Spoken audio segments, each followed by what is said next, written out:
di negara ini. Pak Mahfud MD, tolong ini. Kami tidak boleh masuk. Kami pembela Habib Rizik tidak boleh masuk. Ada apa ini, Pak? Berikan kami alasan secara hukum dan konstitusi, tolong. Kami pengacara yang resmi, Pak. Boleh masuk, Pak? Boleh masuk, Pak? Kalau tidak ada alasan, jangan larang saya masuk, Pak. Bagaimana kira-kira Pak Santosa? Bapak di kepolisian sebagai apa, Bapak? Posisi Bapak? Ya kita ini tenaga yang baru datang nih, saya datang, saya akan berjuang, saya bilang begitu. Di depan pintu gerbang, saya tanyakan kepada petugas polisi ya, saya lupa namanya siapa karena terlalu banyak orang gitu, dengan berbagai pakaian mereka ya, ada yang pakaian coklat, ada yang pakaian hitam dan segala macam, tugasnya masing-masing gitu. Pak, saya bilang, saya kuasa hukum Habibana Muhammad Rizik Syihab yang hari ini akan bersidang jam 9. Sebentar lagi jam 9 nih, kira-kira begitu ya. Jadi saya ingin masuk ke dalam pintu gerbang. Ini Pak Mahfud MD, tolong ini. Kami tidak boleh masuk. Kami pembela Habib Rizik tidak boleh masuk. Ada apa ini, Pak? Berikan kami alasan secara hukum dan konstitusi, tolong. Kami pengacara yang resmi, Pak. Boleh masuk, Pak? Boleh masuk, Pak? Kalau tidak ada alasan, jangan larang saya masuk, Pak. Bagaimana kira-kira Pak Santosa? Bapak di kepolisian sebagai apa, Bapak? Posisi Bapak? Ya, kami paham hati Bapak, kami paham. Ini saja, Pak. Kami paham hati Bapak. Punten. Kalau Bapak tidak bisa menjawab, bisa ada nggak pimpinan Bapak yang lebih bisa menjawab dalam hal ini? Ada Pak Wakapolres, saya mau bicara dengan Pak Wakapolres. Sudah kita klarifikasi Pak Kapolres Mana Pak sama, Wakapolres, Wakapolres Pak? sama. Tolong antarkan saya ke Bapak Wakapolres, Pak. Bisa? Saya itu hak saya, Pak. Hak kami, Pak. Mohon, mana Pak Wakapolres? Kami ingin bicara, Pak. Itu. Jangan perlakukan pengacara seperti profesi yang tidak officium nobile loh, Pak. Ya. Kepada yang terhormat Bapak Kepolisian, ya, hari Selasa kemarin kami sidang. Surat kuasa sudah diperiksa, sudah diserahkan ke hakim dan ditunda hari ini jam 9 untuk sidang lanjutan. Jadi kami sah untuk hadir. Kenapa Pak Polisi atas perintah jaksa melarang kami masuk? Ini Perintah atas hakim, siapa? perintah majelis hakim bahwa hari ini kami hadir jam 9. hadir jam 9. Kenapa dilarang masuk? Untuk kasus kerumunan Petamburan, ingat itu. Mengapa kami dilarang untuk masuk? Coba Pak Santosa coba tolong jelaskan kepada kami, biar kami juga nggak jago nih Pak. Coba jelaskan biar teman-teman pers ini tahu juga. Kenapa nih para pengacara Habib Rizik dilarang masuk ke dalam? Biar teman pers tahu juga. Jangan menaruh beliau dalam posisi Apa, Pak sebagai musuh Santosa? nomor satu negara. Beliau ini anak bangsa, Pak. Sedang memperjuangkan hak dan hak asasi manusia beliau ya. Kalau seandainya yang lalu itu kacau dalam hal penegakan, di pengadilan ini benteng terakhir untuk memperjuangkan hak beliau. Allahu Akbar. Allahu Akbar. Saya minta tolong kepada kalian yang masih punya harga diri. Ini negara hukum. Untuk apa pengamanan sedemikian rupa? Buang-buang uang negara. Kami bisa melaksanakan sidang yang sederhana, murah dan berbiaya ringan. Ada apa hari ini? Minta tolong. Oke, kita masuk aja Pak ya. Jangan lama ya. Bisa Pak ya? Ini prokes loh Pak. Lama-lama berkerumun kita nih, bahaya Boleh, Pak, Pak. ya? Nggak boleh berkerumun. Ya kita masuk Betul, aja. kami masuk berapa orang kami. Kami tidak akan berkerumun, saya jaga jarak dengan beliau. Ini bukan orang lain. Jangan begitu Pak. Kalau Bapak nggak sanggup, tolong atasan Bapak siapa? Saya minta tolong. Kami ini pengacara Pak, penegak sama dengan Bapak. Ya, integrated criminal justice system Pak. Polisi, jaksa, pengacara, dan hakim. Anggota di dalam juga ngapain? Anggota polisi Mau ngapain di dalam? Apa yang dijaga apa Pak? Yang dijaga itu tegaknya keadilan dan kebenaran. Kan jaga orangnya. semuanya aja keluar semua. Kami ini anak bangsa Indonesia. Ada apa ini Pak? Ya, Assalamualaikum Bu. Waalaikumsalam warahmatullahi wabarakatuh. Ini kita datang karena kebetulan video ibu-ibu ini pagi hari ini viral ya. Sebelum Jumatan itu viral luar biasa gara-gara tidak bisa masuk. Sebenarnya kronologisnya seperti apa sih Bu sebenarnya? Ya, bismillahirrahmanirrahim. Assalamualaikum warahmatullahi wabarakatuh. Waalaikumsalam. Pada hari ini saya datang ya pagi hari di Pengadilan Negeri Jakarta Timur. Tugas kami selaku kuasa hukum ya dari penasihat hukum dan kuasa hukum dari Habibana Muhammad Rizik Syihab bin Hussein Syihab untuk melanjutkan sidang yang telah diberitahukan oleh hakim pada sidang sebelumnya. Jadi ada satu sidang di mana hakim menyatakan untuk memerintahkan jaksa menghadirkan Habibana Muhammad Rizik Syihab ke dalam sidang. Berarti offline ya, bukan online. Nah, untuk sidang lainnya di mana kami tidak akan sidang secara offline dikarenakan sudah diputuskan oleh pengadilan atau oleh hakim dalam hal ini, itu tidak masalah. Yang penting kami hari ini hadir untuk melanjutkan sidang kembali. Dilalah tiba-tiba kami, ya memang kita sudah paham lah ya, pengamanan sebegitu ketat, mengerahkan demikian banyak polisi, kendaraan taktis dan segala macam, dan sudah banyak massa berkumpul di depan Pengadilan Negeri Jakarta Timur. Dari beberapa rekan yang sudah datang, itu menyatakan mereka tidak boleh masuk. Saya bilang, kenapa tidak boleh masuk? Tidak tahu alasannya apa, pokoknya tidak boleh masuk. Saya bilang, hey, ini Pengadilan Negeri Jakarta Timur ini tempat kita akan bersidang, kok nggak boleh masuk? Yang nggak boleh masuk itu statusnya pengunjung atau pengacara? Pertama, pengacara. Ini bermasalah ini. Kenapa? Kan pengacara itu sudah jelas ya, orang yang akan membela kepentingan Habibana Muhammad Rizik Syihab bin Hussein Syihab di hadapan pengadilan. Kan begitu. Jadi mereka nggak bisa masuk nih. Tapi yang kedua jangan lupa, sidang di PN Jakarta Timur ini adalah sidang yang terbuka untuk umum loh ya. Nah itu pun jangan harap umum bisa masuk. Pengawalan sudah sedemikian ketat di depan pintu PN tersebut. Begitu. Terus kenapa kalau ibu datang tuh ya, ketika datang ke lokasi ibu Kurnia tadi, apa yang ibu hadapkan atau kondisi seperti apa yang ibu lihat? Iya, saya sudah melihat kumpulan pengacara yang kebetulan juga pastinya rekan-rekan saya ya. Ketika saya tanyakan mereka tidak bisa, saya ya alhamdulillah kita tidak langsung menyerah begitu saja. Dan saya yakin mereka tidak menyerah. Mungkin mereka karena sudah ditolak mereka mundur sebentar. Ya kita ini tenaga yang baru datang nih. Saya datang, saya akan berjuang, saya bilang begitu. Di depan pintu gerbang saya tanyakan kepada petugas polisi ya, saya lupa namanya siapa karena terlalu banyak orang gitu, dengan berbagai pakaian mereka ya, ada yang pakaian coklat, ada yang pakaian hitam dan segala macam, tugasnya masing-masing begitu. Pak, saya bilang, saya kuasa hukum Habibana Muhammad Rizik Syihab yang hari ini akan bersidang jam 9. Sebentar lagi jam 9 nih, kira-kira begitu ya. Jadi saya ingin masuk ke dalam. Pintu gerbang udah tertutup tuh. Oh nggak bisa Bu, alasannya apa? Membisu lama, membisu terus sampai akhirnya kita terus, saya bicara terus, saya katakan itu adalah hak kami untuk membela klien kami dan pengadilan ini adalah merupakan tempat terakhir, gerbang terakhir untuk memperjuangkan keadilan. Tidak juga bergeming. Akhirnya muncul lagi satu orang rekan saya yang bicara sama, kira-kira kurang lebih seperti itu, keadaan makin meningkat, dia bilang disuruh jaksa. Saya bilang jaksanya siapa? Ya kan, orangnya yang mana? Kasih tahu saya. Kalau ada suratnya beritahu saya, ya. Seperti apa mereka membatasi pengacara tidak boleh masuk ke dalam pengadilan.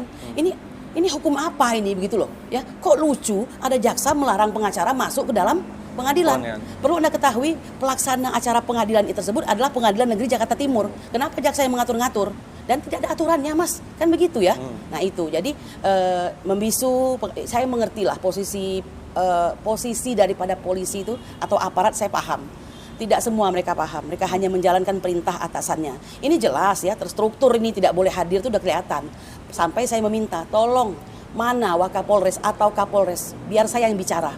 Kami ini pengacaranya, bukan abal-abal. Ini kartunya, ini basnya, ini KTA-nya dan segala macam, ya kan? Dan pasti sudah terekam kita sidang di hari yang lalu begitu. Nah, jadi tetap saja tidak boleh. Sampai akhirnya berduyun-duyun lah datang pengacara-pengacara lainnya yang sama-sama tidak bisa hadir di situ dan kami memakai baju toga kami di situ. Terakhir puncaknya itu kedatangan Munarman selaku ketua tim advokasi. Ya di situ terjadi semacam katakanlah diskusi, mungkin ya karena lihat dedengkotnya datang nih dari pihak humas datang juga. Ya, dari pihak humas akhirnya kita diperbolehkan masuk dan itu dibatasi. Kami menolak dibatasi karena 40, 80 atau 100 pengacara tersebut punya hak yang sama, baik sendiri-sendiri atau bersama-sama loh ya. Jadi tidak ada yang lebih tinggi atau lebih ini gitu. Kami pun tidak mau menzolimi hak daripada pengacara yang lain. Kami menghargai hak dari pengacara yang lain. Kapan lagi mau menghargai hak pengacara yang lain kalau bukan saat ini? Nah, tapi untuk permulaan oke, kami ingin lihat situasi, diizinkanlah masuk 4 orang, maksudnya untuk berdiskusi dengan Kepala Pengadilan Negeri Jakarta Timur untuk membicarakan hal tersebut, bagaimana kira-kira jalan keluar bagi persidangan yang akan sebentar lagi dilaksanakan tersebut begitu.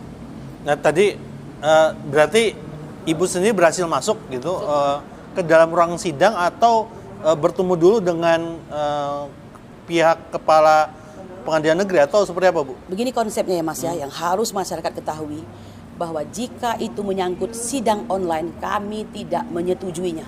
Sebagaimana klien kami, kehendak klien kami tidak menyetujuinya. Karena bukan saja tidak maksimal ya. Kita tahu bahwa sidang online itu kan dasarnya Perma nomor 4 tahun 2020 ya. Yeah. Yang kalau mau kita lihat dari hierarki perundang-undangan jelas dia berada di bawah daripada undang-undang kan begitu. Jadi sebenarnya hakim juga harusnya bijaksana dalam hal ini. Karena ada pasal juga kan, pasal 6 ayat 2 atau berapa begitu dalam Perma tersebut sebenarnya harus dirundingkan dengan terdakwa. Dia setuju atau tidak hal tersebut. Sementara yang terjadi ini dipaksakan untuk sidang online. Anda tahu sendiri, kalau sudah namanya sidang online, orang tidak akan mungkin bisa untuk maksimal ya memperjuangkan hak dan haknya dalam sebagai terdakwa dalam hal ini gitu, ya kan? Hak hukumnya dan segala macam. Apalagi rujukannya ada di sidang-sidang yang lain seperti siapa itu? Napoleon Bonaparte, ya kan? Jenderal polisi tersebut yang kita tahu sendiri sampai joget TikTok gitu kan? Kok bisa? Ya, lalu Jaksa Pinangki, kok bisa? Ya, lalu siapa lagi? Termasuk Joko Chandra sendiri kan? Dan itu sidang dilakukan dalam masa pandemik ini. Apa yang membedakan mereka dengan Habibana Muhammad Rizik Syihab? Apa? Kan begitu. Sedangkan ada suatu bukan hanya komitmen tapi azas untuk menjadikan persidangan tersebut cepat, berbiaya ringan, sederhana. Ya kan? Itu tidak tercapai semua, Mas. Anda lihat pengamanan luar biasa kan? Udah gitu dengan audio yang sedemikian tergantung sinyal itu, terputus-putus itu, kita nggak mendengar apa yang dia omongin ini apa gitu loh. Sampai ditulis tidak terdengar pada sidang yang lalu gitu. Saya kira seperti itu. Ya, tapi tadi sempat melihat Zoom-nya imam besar nggak sebenarnya? Kami datang ke lantai 2, ya, datang ke lantai 2. Kita ingin bertemu dengan ketua pengadilan negeri ya. Tetapi karena ini kasus ya, kita tahulah ada suatu asas di mana kalau ingin bertemu itu harus kedua belah pihak. Oke, kita setujui itu. Karena pihak jaksa tidak ada, kami tidak ditemui tentunya ya oleh ketua pengadilan ya, yang menemui hanya humas dengan menyatakan tentang hal tersebut gitu, bahwa nggak bisa menemui harus dua belah pihak. Kita pahami itu. Jadi hanya menyampaikan saja kemauan kami. Tolong begini, kami ingin sidang online, sidang offline begitu ya. Kita usahakanlah, kita akan patuh dan tunduk kepada aturan yang ada. Dan selama tidak ada sidang offline, maka kami tidak akan mau. Yang kedua, tentang pembatasan jumlah daripada pengacara. Mereka tiba-tiba sudah membatasi 6 pengacara saja. Sedangkan yang membela Habibana Rizik Syihab ini, yang ketahuan aja udah 45 lebih, ya kan? Hak mereka sama, sendiri-sendiri ataupun bersama-sama untuk membela kepentingan klien. Memang apakah ada di peraturan atau di perundang-undangan maksimal yang bisa masuk tuh 6 atau nggak ada pembatasan, Mas. Cari aja. Oh, tidak ada pembatasan. Ya, tidak ada. Kalaupun dengan asas alasan pembatasan karena Covid dan sebagainya, saya kira begini ya, jangan halangi orang mendapatkan keadilan. Yang perlu diatur itu adalah persidangannya. Kita tidak anti diatur kok. Atur saja bagaimana. Misalnya pengunjung sidang tidak boleh terlalu banyak. Lalu pengacara yang boleh di depan itu jumlahnya sekian, diatur pakai jarak, tidak masalah, ya kan? Nggak masalah itu. Permasalahannya hari pertama sidang aja kan Anda lihat kita bergerombol semua, nggak apa-apa tuh, ya kan? Pengunjung begitu banyak, nggak masalah tuh. Menghadirkan satu orang yang ada di tengah-tengah persidangan, jaraknya pun dari kita juga jauh. Ini coba Mas, masuk akal nggak? Aneh gitu rasanya gitu. Ya. Saya kira seperti itu. Ini saya mau ngomen takut kena undang-undang ITE ini. Nah, berikutnya Bu ya, sebenarnya dari langkah hukum tadi ya, kalau kita ngeliat kan kalau di Zoom Pengadilan Negeri Jakarta Timur tadi, Muhammad Rizik Syihab atau Habib Rizik Syihab itu sekali lagi ditanya oleh jaksa penuntut umum dan hakim untuk sidang online atau tidak. Dan beliau tetap menetapkan untuk ingin hadir hanya di sidang offline. Nah, kalau menurut pandangan tim pengacara, wabil khusus Bu Kurnia sendiri terkait apa yang terjadi atau yang dikondisikan kepada Habib Rizik Syihab itu seperti apa, Bu? Jadi begini ya, kami ini adalah kuasa hukum atau penasehat hukum Habibana Muhammad Rizik Syihab bin Hussein Syihab. Tetapi perkara kehendak dan keinginan itu bukan kehendak kami pengacara. Harus kehendak beliau, kan begitu. Tapi kita mengarahkannya itu sesuai dengan undang-undang, aturan yang ada, akibat-akibat yang akan terjadi, maksud saya akibat-akibat hukum gitu kan ya. Keuntungan-keuntungnya buat beliau apa ya, ketidakuntungannya apa, itu sudah kita bicarakan kan begitu. Nah, jadi jangan menganggap kita yang mengarahkan beliau semata, tidak. Ini adalah kehendak beliau sebagai orang yang cerdas ya. Tentu saja yang panjang akal dan pikirannya, yang memahami kontekstual hukum dalam hal ini. Dia tahu bahwa dia sedang terzolimi, begitu kan. Beliau ini kan manusia yang sempurna akalnya gitu kan. Nah, jadi kami ini boleh dikatakan hanya melengkapi, ntar salah gitu. Ya termasuk gini Bu sebenarnya. Bagaimana pandangan tim pengacara gitu? Habibana itu hanya mau hadir di sidang offline gitu. Apakah memang ada dampak hukumnya atau memang itu hak asasi milik terdakwa sendiri gitu yang nggak bisa diganggu gugat? Kan sudah saya katakan tadi gitu ya. Setiap bentuk persidangan yang sudah ditawarkan itu ada kelebihan dan kekurangannya gitu kan. Nah, sidang online ini kan ada karena mengantisipasi pandemik alasannya kan. Tapi tahu nggak Anda bahwa permasalahan di Indonesia ini, kita ini selalu double standar. Kalau dia ingin benar-benar online, semua sidang online kan. Walaupun ya jaksa mengatakan sudah 500.000 persidangan dilakukan, tidak ada masalah. Bukan soal banyaknya ya, jangan lupa asasnya yang harus kita hargai dalam hal ini. Bahwa terdakwa itu berhak untuk memperjuangkan hak azazinya di dalam persidangan tersebut, ya kan? Nah, jadi kami menolak ini alasannya jelas, ya kan? Kondisi sinyal itu tidak membuat maksimal pembelaan diri dia gitu, ya kan? Kami pun tidak mendengar dia ngomong apa, ya kan? Ya, jadi itu yang kita tolak. Dan itu sebenarnya bisa diatur oleh hakim sebagai orang yang saya mau mengatakan dewa di dalam persidangan tersebut. Ya, kalau Dewi Keadilan itu adalah menggambarkan tentang keadilan, maka hakim itu sebenarnya dewa. Apapun yang dia katakan akan dituruti, ya kan? Nah, dia tinggal gunakan hak dan kekuasaannya sesuai dengan kekuasaan kehakiman untuk bisa, dan itu dimungkinkan gitu loh. Sidang online itu hanya boleh berlangsung kalau beliau selaku seorang yang menjadi terdakwa hari ini yang paling berkepentingan memperjuangkan itu setuju gitu loh. Tapi Anda menjadi saksi hari ini bagaimana brutalnya persidangan hari ini. Begitu. Ya. Kalau ke depan nih, apakah ada konsolidasi antar pengacara Habib Rizik Syihab sendiri kalau seandainya masih